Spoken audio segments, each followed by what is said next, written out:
यमनी हौसियों ने Israel, America और बरतानिया समेत पूरी दुनिया के लिए खतरे की घंटी बजा दी। हौसियों ने खलीज अदन और बहिरा अहमर में 2 अमरीकी डिस्ट्रॉयर जहाज़ों समेत 4 बहरी जहाज़ों को निशाना बना डाला। यमन के ईरानी हिमायत याफ्ता हौसी ग्रुप ने दावा किया कि इसने बहिरा अहमर में 2 अमरीकी डिस्ट्रॉयर जहाज़ों पर हमले किए हैं। हौसी ने आज एक बयान में कहा कि उन्होंने गुज़श्ता 72 घंटों के दौरान खलीज अदन और बहिरा अहमर में 4 बहरी जहाज़ों पर हमले किए।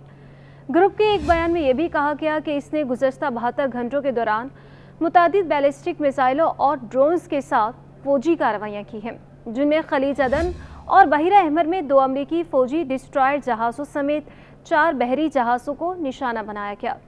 इसके अलावा इसराइल में रिशराश बंदरगाह पर मुतादिद अहदाफ को भी निशाना बनाया गया। बयान में वजाहत की गई है कि ग्रुप ने 4 मुश्तरका कार्रवाइयों में 4 बहरी जहाज़ों को निशाना बनाया, जिनमें खलीज अदन में अमरीकी जहाज़ मर्स साराटोगा, बहिरा अहमर में अमरीकी जहाज़ APL डेट्रॉयट और बहिरा अहमर में बरतानवी जहाज़ हुनांग पू और प्रीटी लेडी बहरी जहाज़ जो इसराइली बंदरगाहों की तरफ जा रहा था, उसे निशाना बनाया गया।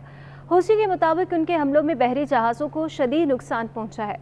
यमनी हौसी की जानिब से यह दावा इस वक्त सामने आया जब इतवार की सुबह अमरीकी फ़ौज ने ऐलान किया था कि हौसी बागियों ने हफ्ते के रोज़ एक चीनी ऑयल टैंकर पर बैलिस्टिक मिसाइलों से हमला किया, जिनमें से एक यमन के साहिल के करीब जहाज़ से टकरा गया, जहां ग्रुप के हमले बढ़ रहे हैं। यमनी हौसी ने कुछ रोज़ पहले भी बहिरा अहमर में बहरी जहाज़ पर पहला जानलेवा हमला किया था, जिसमें 3 अफराद हलाक और मुतादिद ज़ख्मी हो गए। अमरीकी फ़ौज का कहना था कि बहिरा अहमर में हौसियों के मिसाइल हमले में एक माल बरदार जहाज़ के हमले के 3 अफराद हलाक और 4 ज़ख्मी हुए और ये अपनी नौयत का पहला वाक़या था।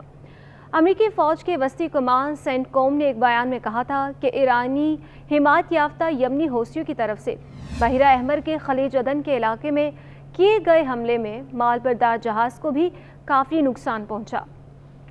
हौसी पिछले कई माह से बहिरा अहमर के तिजारती रास्ते पर तिजारती जहाज़ों को निशाना बना रहे हैं, लेकिन यह हमला गालिबन एक ऐसा पहला हमला था जिसमें इंसानी हलाकतें हुई हैं। हौसी के मुताबिक हमला यमन की बंदरगाह अदन से 50 समंदरी मील फासले पर तय किया गया। ईरान की हिमायत याफ्ता हौसियों ने नवंबर 2023 में बहिरा अहमर में इसराइल और अहम बहरी तिजारती गुज़रगाहों पर हमलों की मुहिम शुरू की थी, जिसने बैनुल-अक़वामी तिजारत को शदीद मुतासिर किया है। हौसियों का कहना था कि वो ये कार्रवाइयाँ गाज़ा में इसराइली फ़ौज के ख़िलाफ़ जंग में फ़लस्तीनी ग्रुप हमास की हिमायत में कर रहे हैं। जब हौसियों ने नवंबर में अपने हमले शुरू किए तो अमेरिका और उसके इत्तेहादियों ने यमन में हौसियों के ठिकानों पर कई हमले किए ताकि हौसियों को बहिरा अहमर और नहर स्वीज़ में तिजारती बहरी जहाज़ों पर हमलों से रोका जा सके। ताहम अमेरिका और बरतानवी हमले भी हौसियों के हौसले पस्त ना कर सके और हौसियों की तिजारती बहरी जहाज़ों पर हमलों का सिलसिला अब तक नहीं रुक सका। हौसियों के हमलों की वजह से दुनिया भर की शिपिंग कंपनियां जो इस तिजारती रूट का इस्तेमाल करती हैं, उन्हें सैकड़ों जहाज़ों को अफ्रीका के गिर्द मोड़ना पड़ा, जिससे अखराजात और बहरी सफ़र के वक्त दोनों में इजाफा हुआ।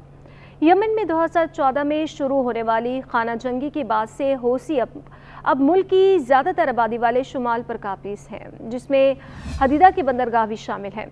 हौसी ने यहीं से बहिरा अहमर में कुछ बहरी जहाज़ों को हिरासत में ले लिया।